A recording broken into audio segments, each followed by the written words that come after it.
Hi, and welcome to the Kelly Kitley Podcast, America's Social Worker Unfiltered, where every week I have hopeful, honest, and deeply human conversations with change makers. And today I am so excited to talk to this queen, Riley Whelan, who is a social media or TikTok sensation who is educating people about mental health and recovery. And she's also the social media coordinator for recovery.com, and she is a young person in recovery. And as soon as we connected online and she emailed me or DM'd me the word queen, I said, this is my girl, because I call every girl queen. I love it. So thank you so much for saying yes and for talking to us and educating us a little bit today. Of course, queen. I call everyone queen, male, female, whatever. Like I Everyone. call I love it. everyone queen in my eye.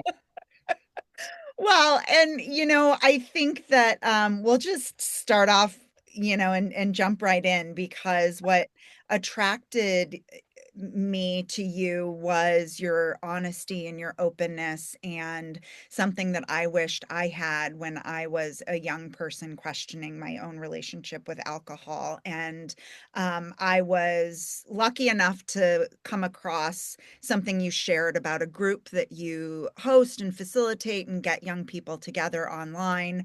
And I joined it, and I was just so wowed by like how open people were. And there was really this sense of connection and questioning rather than, sometimes I think young people shy away from 12-step programs because there are some rules, so to speak, that people follow, and day counts. And, if people are curious and like trying to evaluate their relationship with alcohol or drugs, that can be really intimidating. So, Yeah. what I experienced with you and sharing your story and giving people an opportunity to connect was that there was like no judgment. People could say anything. I think, some people were saying that they weren't sure if they needed to give up alcohol or drugs or go to treatment, and you just tell it like it is. And so I'd love for you to tell people like how you created that platform. And I know that you celebrate 3 years in recovery, and there's some relapse in your story. And you just do it hard and fast and full blown. And like, how are you here today? Let's start Okay. there.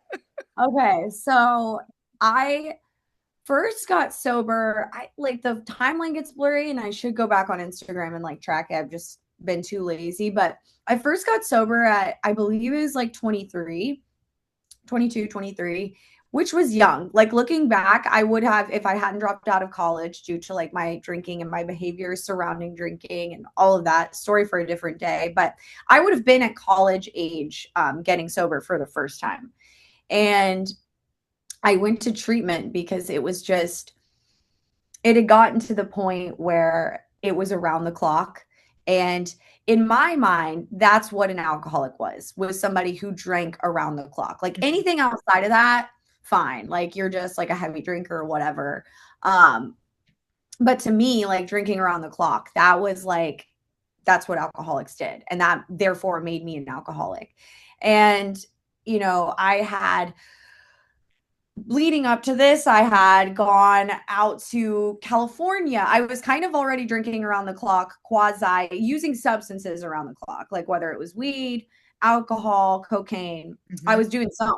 mhm. And I got to California on this like manic induced episode. And I travel Route 66 in full blown alcoholism. That's like a whole thing. And I get out to California and I'm like, this geographical change is going to fix what's going on up here, which if you know, you take We all you do or that. Yeah, yeah. We let me move here. Maybe I can be better, but we bring let me ourselves. move to California with no money. Right, right. So Okay. you did go by So yourself? yes, Route I did. 66 by I yourself. traveled it all by myself. Things were already bad at that point. I was like hopped up on Adderall. I would stop and drink and sleep in my car. It was it was insanity. It was like the insanity that everyone talks about. And I truly thought I would have a spiritual experience on that journey. And in many ways I did. Mhm. Because the whole time there was a lot of thinking happening. And I was just like, what is going on with me? Why can't I just live normally? Why do I see all of my friends experiencing life, going to college, having good relationships with their parents, having good relationships with their siblings, being able to function and wake up every day and just like do life? Like the thought of just doing life bored me and exhausted me and scared me all at the same time. And I just didn't understand, like, why couldn't I do it? Mm-hmm. And, I think there was a little mental health going on, but I also think there was like serious substance abuse going on. And those two together, it's like cosmic explosion. Yeah. So, in many ways, like I started having those conversations with myself and like kind of starting to explore, what it could be, right? Because I am very self-aware and I think that's like I always have been. And there were times when I was like, I am drinking a lot. Like I am using a lot. Drinking had caused me to like lose my job. Drinking had caused me to like lose relationships and friendships. And drinking was like basically the catalyst that set me off on this journey to begin with. So when I looked at that, I was like, well, maybe there's a reason. Like maybe there's something here with the drinking. But I thought that the reason that I drank is because I suffered from mental health. And if I got to the bottom of that, I'd be fine, Okay. drink normally. Mm-hmm. But then I get out to California and things got worse, like significantly worse. I had little to no money. I started heavily drinking like during the day, early morning, like all up into the evening, high functioning. Mm-hmm. Um, and I was hustling a lot. And, ultimately I got a job and then I lost the job because I passed out drunk on the job. Mm. So it was being highlighted. I was drinking whenever I could, as often as I could. Every time I would make money, it would be gone because I had either bought substances or alcohol. Mm-hmm. Uh, and then COVID hit while I was out there. So I was living with a family out there that I had known from high school. They took me in, they were so amazing. And then I had, blacked out in their house a few times. Like we were all partying, especially with like the COVID culture out there. And I think just in America in general. Mm-hmm. And Mm-hmm. I ended up back in Kentucky, where I'm originally from. Hadn't seen my parents in like 8 months at this point, and they were shook. They were like, "What is going on?" Because Mm. at this point, like my drinking had just really ramped up. Um, Mm. to the point where like they didn't even recognize me. I mean, I was sitting 30 pounds heavier, like my face was just so puffy. I looked like I had a sunburn because I was just red and like swollen and just in the trenches. And I ended up, living with them for 3-ish, almost 4-ish months before my dad came to me and he was like, I think you need to go to treatment. And he was absolutely right. At this point, I would drink early morning, 8 a.m., 7 a.m., pass out by 12, Mm. and wake up in the evening and drink and pass out again. And I was doing that cyclically, like at 22, 23 years old. Oh my gosh. And pause for a moment because you said you went, I mean, you're from Kentucky, you went to the University of Kentucky in a large drinking culture there. I think at one point, from what I understand, you were living on in a house with people who went to school there. Yeah, You weren't going to class. You weren't a correct. registered student at that point. Correct. Correct. I actually dropped out. So it's so insane. Like some of the behaviors that manifested when I was younger were just, I don't know whether it's like those are classic alcoholic behaviors or whether there was like just serious mental health. I mean, I sometimes think about it as just like there were some major character defects going on, but I essentially dropped out the second semester of my sophomore year. And I was living in one house and I was telling all of them that I was going to school. And then by the end of that semester, it was like an unspoken thing where everybody just knew I wasn't going to college. I Mm, just like couldn't own it. I like would have rather lied to everyone I knew than own the fact that I had dropped out of college. And the mhm. reason that I dropped out were all consequences of my own making. Like I did not go to college to pursue any sort of academic career. Like I went to college to party. And like my As a first night lot in of people do, unfortunately. college, I mean, and that's the only reason that I went though. Like I didn't really care about getting a degree. I wasn't even going for anything that I was passionate about. I barely got into college. Like it was really a I don't want to fall behind or look less than, and which just like would never have happened anyways, but like that fear was so deeply rooted in me, like I didn't want to feel different from my Sure. peers to the point where I was willing to lie, to cheat, to do whatever it took to keep up the facade that everything was good, everything was normal, I was okay. And what's funny is like everybody can see that but you, I think, like when you're in that. And I my parents had told me before I went to college because they knew at this point, like I was a pothead and a big drinker, and they knew. They were like, if you go, we're gonna give you one chance. We're gonna pay Okay. for your school, Uh-huh. and if you get bad grades, like we're not sending you back. Freshman year, I get bad grades. I cheated and like fudged my report cards Uh-huh. to make them think again, to cheat and steal and whatever, to make them think the facade is all up, like everything's okay. Hmm. And the summer going into my sophomore year, my mom was like, I want to see your grades in your portal. Cause she just like, she saw right through me. Like she was Mm. one person I could not get my bullshit over on. Like she just knew. And she knew that I was lying. Uh-huh. And I was like, no, you're not allowed to see it. And she ends up getting into my portal, sees my actual grades, and she's like, you're not going back. We're not going to pay for it. Okay. So I kind of strong armed them into letting me live on campus. I was like, I'll get a job. I'll just live somewhere else. Oh, so they knew you weren't enrolled, but your Yeah, my parents did. but your peers did not. No, Oh, no. And so actually, this is really what ended up happening. So my sophomore year, the University of Kentucky let me enroll because I had already paid for everything. okay. But then second semester, they were like, you have to pay in order to go for second semester. And I don't know how I finessed that. I really don't. So I did go to school for my first semester of sophomore year, but the second semester came around, they were like, you have to pay. And my parents obviously weren't going to Yeah. pay. So Yeah. that's when I Okay. dropped out. So Okay. I dropped out. And then I just kept lying to everyone and telling them, like, I'm going to class. I would pretend to walk around with a backpack on. It was delusional Girl. and completely lucid, like completely lucid doing all of this.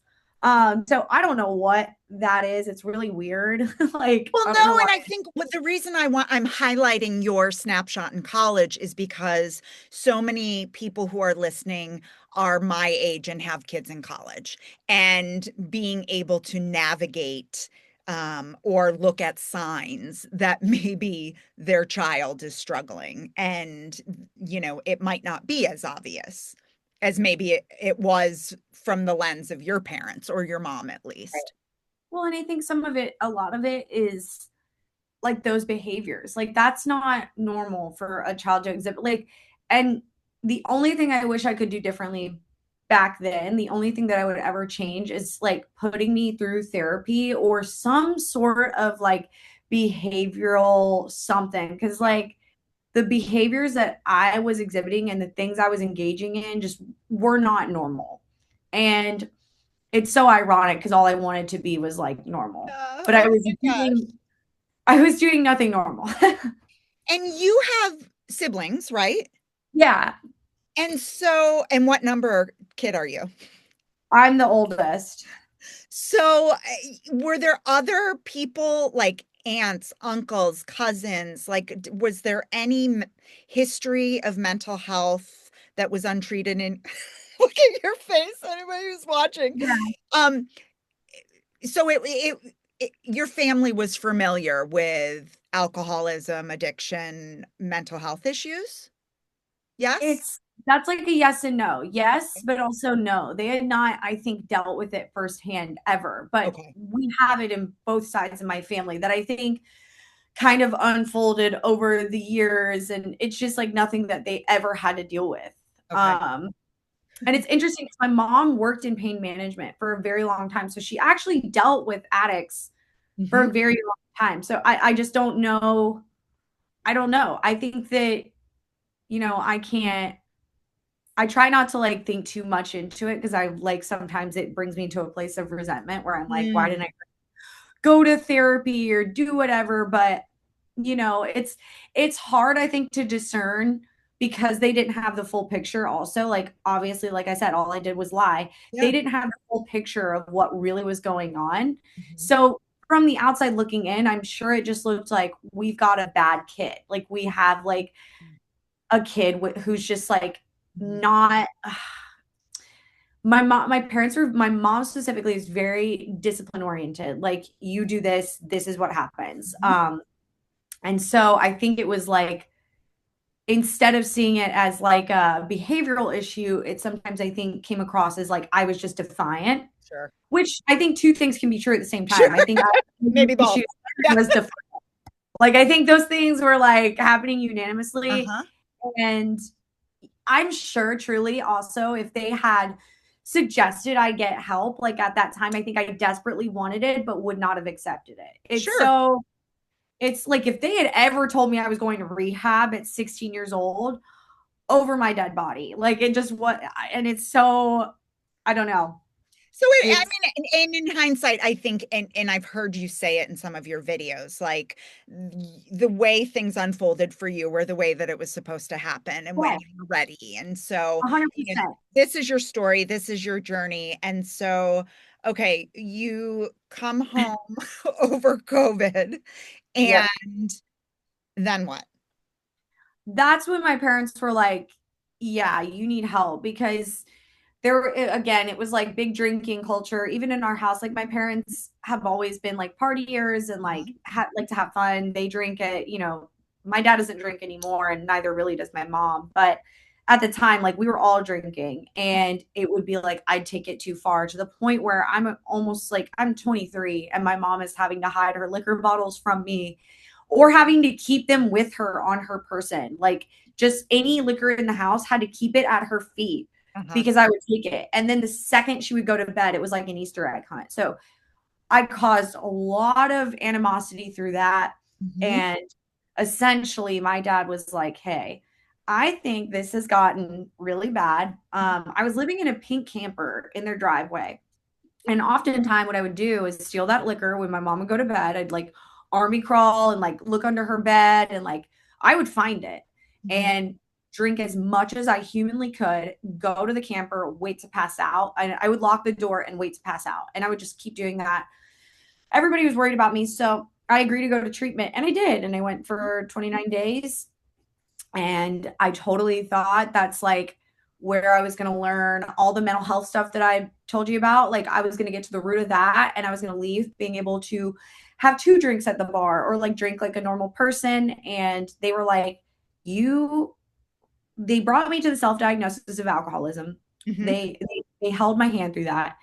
And I identified with a lot of people who were qualifying as alcoholics, a lot, like to the point where I was like, there is no denying that I am an alcoholic. Hmm. Hmm. And I honestly felt good about that diagnosis because, as I had mentioned, when I was driving on Route 66 trying to get to the bottom of what the fuck was going on, I finally felt like I kind of had an answer. And I mean, no matter what the answer was, like at least I had one at that point. I was like, damn, I'm maybe an alcoholic, but at least this like kind of explains what all has transpired over the past few years of my life. Um, and they were like, your only solution is abstinence. And I was like, from everything?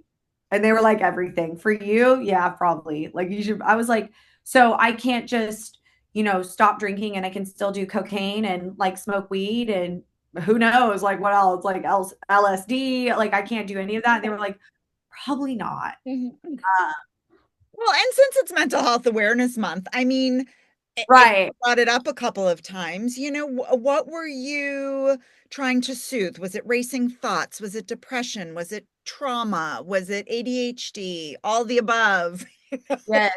I was diagnosed with ADHD at like 8 years old and put on Uh-huh. 40 milligrams of Adderall. And Yep. that's part of my story. And that shit will have you like all that is really whenever I share my story and I kind of glazed over it here, but that is really the root of so many things that manifest later on in my life. Like that is not a that is a serious drug. That is a serious drug.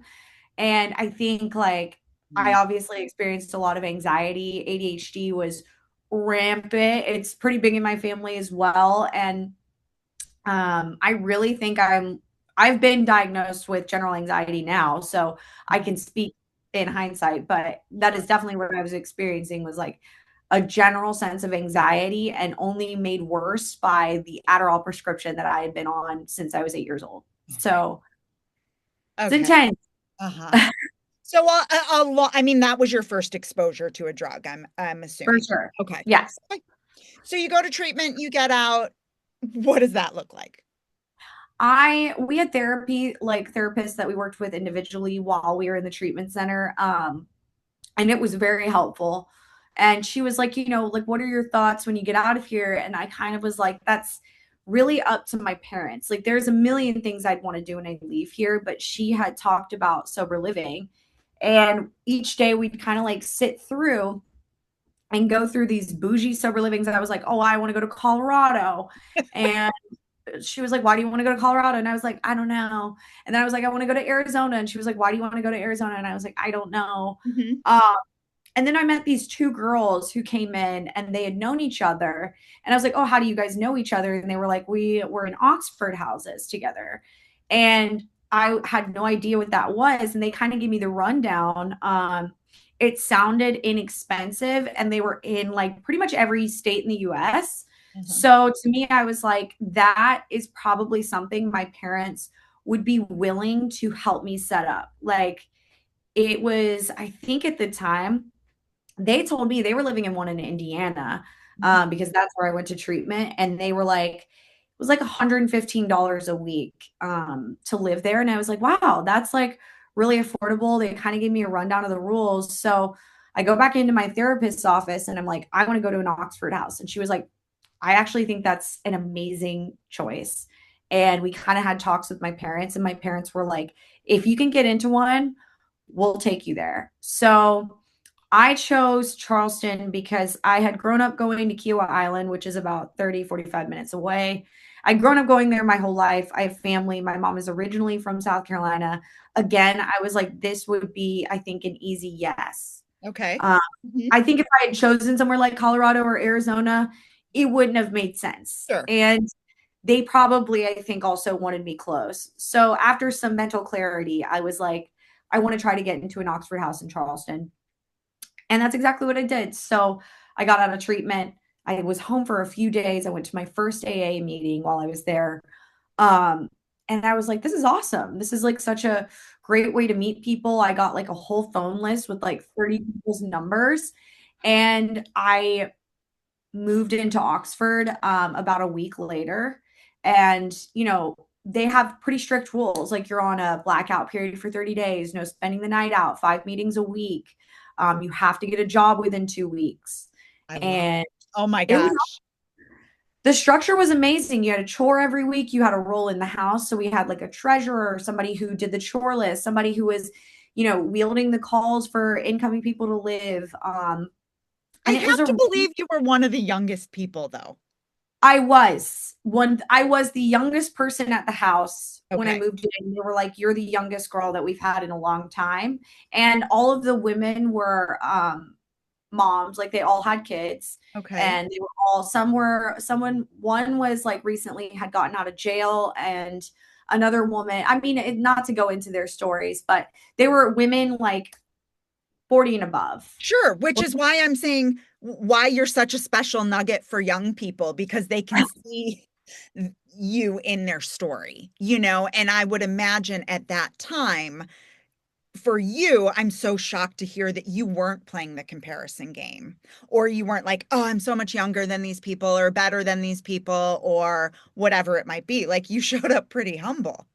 I well, and also I was one of the youngest people at my treatment center, and I had so many women there that were like, this is I mean, truly, they were like, this is my 10th time trying to get sober. Like, don't do this. Mhm. Don't they were so adamant on making it a one shop, like, Okay. or one stop shop Yeah. for me. Yeah. Mhm. The same when I came in. And I think really what I didn't need people my age at that time in my life. I really didn't. I needed people who had lived an experience with alcoholism, with addiction, and with sobriety. Okay. And Huh? those women had that. And that's what I needed. I didn't need like to kiki with people my age. Like I needed people who were gonna like kind of take care of me. Like I just Totally. I have never heard that from a young person. I love that nugget for it people was to hold on to. Show me how to do it. like sincerely, I just like they were exactly the people that I needed to be with in that moment. And like I think had it gone, and don't get me wrong, like, eventually like I did find young people and I was like, thank God. But I went into that with kind of like this idea that, you know, whatever I'd been doing wasn't working. Mhm, And I just felt like it was up to me, like I had to get sober. So I didn't concern myself too much with the details of it. Like I tried not to dwell on like and I didn't have a car when I moved in. Like no car, no way to get to meetings. Like I was at the mercy of the women that I lived with. So whatever meetings they were going to, those were the ones I was going to. And gradually I like started meeting people, but again, I was still going to meetings where there's like a little bit older people, they're like quasi young people. Like I was still one of the younger ones. mhm. And I just really hadn't tapped into like the young 12 step people. Sure. But yeah, when I came in, I needed like people to teach me because I just like didn't know what the hell was going on. And honestly, I didn't want to learn from somebody my age at that time in my life. Uh-huh. And so where did you make that transition to? Because now, you're living in Charleston and you're training to run the New York Marathon and Oh, you know, my, um, when did you say, you know what, I want to share my story online? Um, I, so I was always like, when I finally like got a TikTok account and whatever, like I just wanted it to be fun and like just post silly little videos. And then, I was And like over the time that I was posting those silly little videos, like some of them would go viral, like just because they were dumb. Like one time I made a video with Dots Pretzels, and I was like, whoever this chick is, like, I want to kiss her on the mouth. I love Dots Pretzels. And that video was like that was my legacy. People would see okay. me with my friends, they would be like, we love Dots Pretzels, like just as much as you. And so I hit, what was it, like last, not yeah, I think it was last January. I hit 10K followers from two videos. Like I was sitting at like 9K and I made two videos about alcoholism because I was like, I saw a video. I can't remember what it said. I saw a video and I was like, that's crazy. Like this person was talking about drinking or something. And I made a video basically like, this was me, this was alcoholism for me. And it did really well.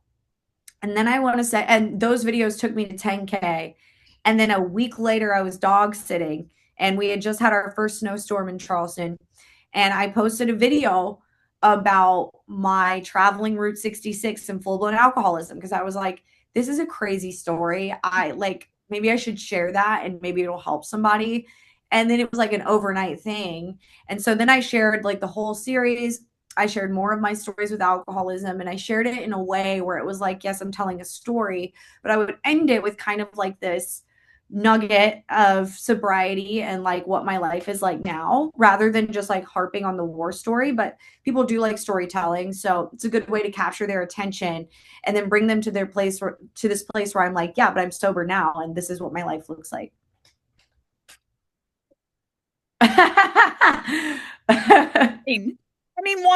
One of your TikTok videos has 6.7 million views.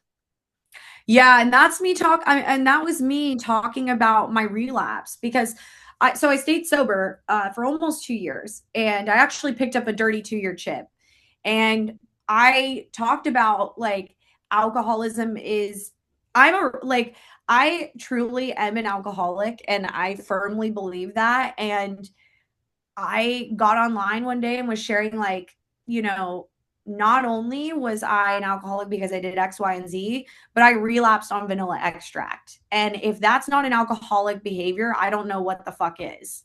I was just like, and Uh-huh.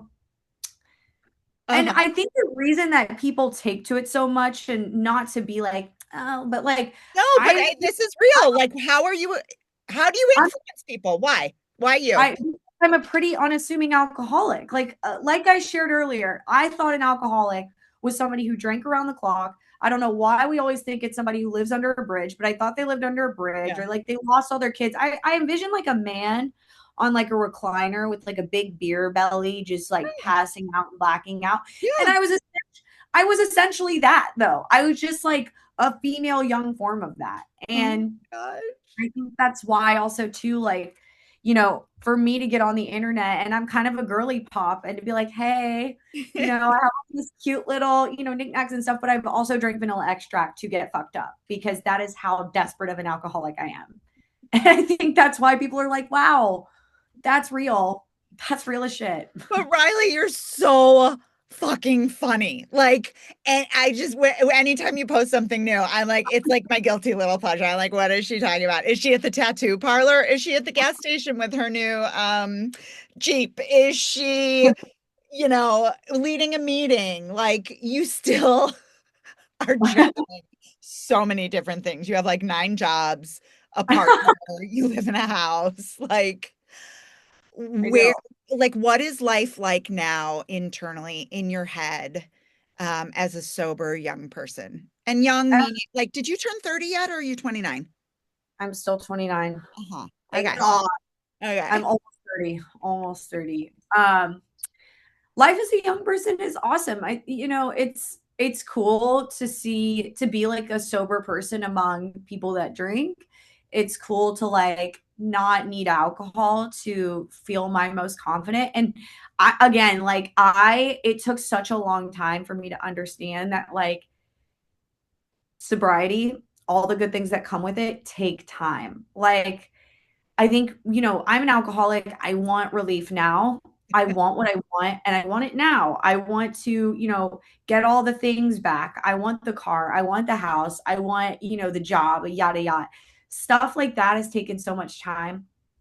And that's why I'm also really glad that I started sharing when I did at around 2 years, I think is when I started sharing. And I'm glad I did because I think at that point, I had a good amount of lived experience to where I really could stand on 10 toes down and say, this was my experience. And like, I had enough evidence to back it up. Like, I didn't start feeling good about myself until around that 2 year mark. Hmm. Um, and that's when really life started kind of leveling out because I had done so much damage in that 7 month relapse. Like, I had taken all the relationships I had built up, and just tore them down on their axis. Like, all the trust with my family out the window. Hmm. And that, like, so much was happening behind the scenes to like rebuild that. And then like with my job, like I got a logistics job that kind of, happened out of like thin air. And like I would get online and like talk about my logistics job, but like people didn't really see that like I was so struggling to like accept that that was my job and like that, I maybe was unhappy with it, or, I didn't feel like I had job security all the time. And Hmm. I there was just a lot happening behind the scenes, and that kind of speaks to like the internet isn't always what it seems to be, but it did take a lot of time to get to a place where I was like content with what I had and was cool with being me. And it was awesome. And now I feel like I'm at a place where I, can just enjoy sobriety. It's not all of who I am, but it is my life. It Hmm. is not who I am just as a person. Like I'm not just a sober person. There's so much more to me than that. But it is like my life, and it is something that I talk about on a daily basis. I engage in sobriety every day, and hopefully tomorrow. Um, but it's been beautiful. It's really cool to just be able to chill and like I do a lot. Life gets really full when people are like, I'm so bored being sober. And I'm like, just wait. Just wait. It won't be like that for long. You need to wait Yeah. because and I don't know. I've always been like I need to do a ton of stuff. I like to do Sure. that. I'm ADHD as hell. Like I'm like if I'm not moving, I'm not but like in the early days when that was happening, I was going to a ton of meetings, trying to fellowship as much as I humanly could. Like I'd hear the word fellowship and I'm like, where are we going? Um, and now, like, thankfully, like my life is at a place where I mean, there's just It's more of like, when can I not do something? Sure, When sure. can go Well, on? you are such a breath of fresh air, and as a older woman, I mean, you just brought in a short amount of time this like joy. I was feeling uh, kind of flat, and like I met you and was just like, you brought the joy back, and like this energy that is so positive and so inspiring. So thank you. You. I'm sending all the alcoholics and drug addicts that are young your way. Please do. So thank you. It is, and Thank and you. one of these days we will meet IRL, uh, Can't wait. somewhere in South Carolina where I just want to, You got to come to Charleston. It's awesome. for It's a sure. beautiful, beautiful For sure. place. I'm thinking we'll drop the kids off for school in August and then head to the beach. So I'll I call you. love it. Um, Okay. for everybody listening, just a gentle reminder to be the change you wish to see in the world, whether it starts within your family, your community, or the world. Thanks so much for listening. Have a great day. Yay!